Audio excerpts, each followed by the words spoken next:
skip the 5-minute lesson plan. I think we're all at a stage in our careers and you're probably sick of doing lesson plans, so is that all right? Yeah? Just wanted to make sure we got onto the disadvantage.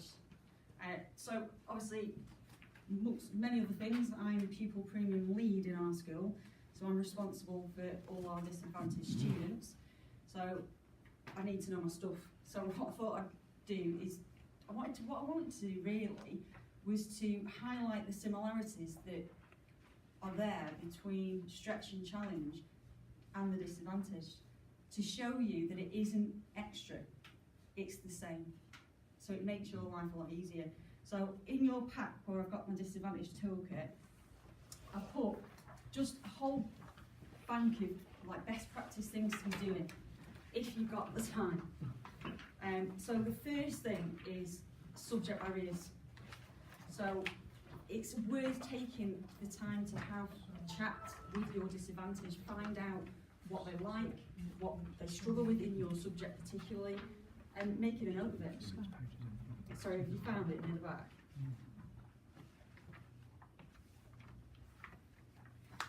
Seating plan, it's behaviour for free. I try and put my disadvantaged near students that I know are my gifted and talented. But what I don't do is put them all at the front. That's really bad practice. These students get singled out enough and they don't want to be coming to every lesson being made to sit at the front. You just need to know who they are and basically what their barriers are. And you need to be going around and checking and talking to them every lesson as much as you can. But you should be doing that with them all. It's part of your support in your scaffolding and your differentiation. Routines. It's really important, routines, because these students come from, in some cases, backgrounds where there are no routines. Kids crave boundaries, they crave discipline, they crave routine, they crave that feeling of being safe. And some of our disadvantaged do not have that. If you can provide that for them and they know that's what they're walking into, they are going to be so much more receptive to learning with you than anyone else. So it's about creating that environment where, you know, you're just this bundle of warmth when they walk in. They know you care, because at the end of the day, we're in this profession not because it pays well, but because we bloody care, don't we? We want these kids to do well. Opportunities to read. These students probably don't want a book, but you need them to read. You're going to be reading case studies. So give them opportunities to read. There's nothing wrong with saying, right, having some books doesn't even have to be subject related, and having a 10-minute read at the beginning of a certain lesson. Modelling. So again, modelling is what we need to do for our stretch and challenge. Show these students what the end process looks like, and then scaffold and allow them to get there, because the sense of achievement they feel if they get above their target grade and do well for you is something priceless that they'll really hang on to and want to keep doing, because they don't get positive reinforcement on the whole, some of them, very often. Quick fire quizzes to test knowledge. Again, that just leads into, you know, pacey starts to lessons. Buddy up with G&T. Cold calling, again, that was part of our gifted and talented. Check their work and their knowledge every lesson. But you do that through cold calling, but we do that anyway because this is that reject self-report. We're not going to say, do you understand that? And little John's going to go, yeah, I do. All right, great. I'm not going to take that. I'm going to question.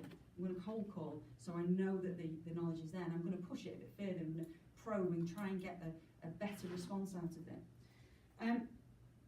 Mark little and often. Feedback sheets.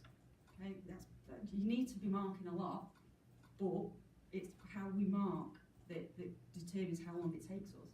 So if we're using whole class feedback sheets, we're going to be able to get through that marking quick, and it's not going to be so onerous on us. Metacognition. Positive calls home. These students probably don't have that many positive calls home. When the phone goes and the parents can see that it's the school number, they're probably in their heart sinks thinking, what have you done now? But if you can phone home and be that subject and that teacher that really takes an interest and says, yo, you've done brilliantly today, I'm really impressed with what they've done, just come in with a different mindset to your lesson. Okay, when you know, we have behaviour issues at Brownlees just like anywhere else. I know I've worked at Sir William Stanley, it's quite a challenging environment, but if the kids know that you've got to create this environment for them, and that you care, and that's the really most important part, you care and you're going to help them get something out of your subject, they will behave. They really will. Used to come into my lessons in Sir William Stanley at times because they behave because they knew. Sometimes it takes a while because reputation does precede, but if they know what they're going to get and they know that you care, and they know you're enthusiastic about some subject, and you're going to do whatever you can to help them achieve, they will come in and they will be different, they will engage. And that's what we need. We need engagement rather than low level or poor behaviour. Use of advice. If you've got a student in your class that's disadvantaged and they're not accessing your learning, or they're not doing very well, or they're misbehaving, see who has got a good relationship with them. See where they are doing well. We have we feed back now on a central system, so we don't just put in our target grades and our attitudes to learning. We put our interventions for our disadvantage. That way we can see what any interventions going on in any other subject. So if we can see that that student is doing really well in art, for example, or really well in English, we can go straight up. We can look at it on our system, but then we can always go up and have that conversation with that teacher. So what's working? You know, why is little Johnny so great for you and is a pain in the arse for me? And it just helps to talk that through. Monitor your grades closely. It's a bit like strategic drift. I'm going to use my business acumen now. If we're not monitoring our students regularly and they're falling behind, it's essentially strategic drift, isn't it? And they're going to drift further and further away. And it's going to be much harder. They'll need that complete incremental change, which is going to be near on impossible for someone like a disadvantaged student, or any student really, to make that change in order to improve and pull up the bootstraps and get to where they need to be. So if you can see that they're falling off, you know, early doors, you can get them back on track a lot quicker. Are they free school meals, ever six, looked after, or child in service? Do you know that about your student? What's ever six? Ever six. Ever six means that they've been on a free school meals at some point in the last 6 years, but are no longer. It's really important that you know the distinction. Child in service, they get £300. It's purely towards moving costs if they move during the year. That's it. That's what it's there for. It's our free school mealers and our looked after children that are going to have the biggest barriers to learning. That's where our attention must go.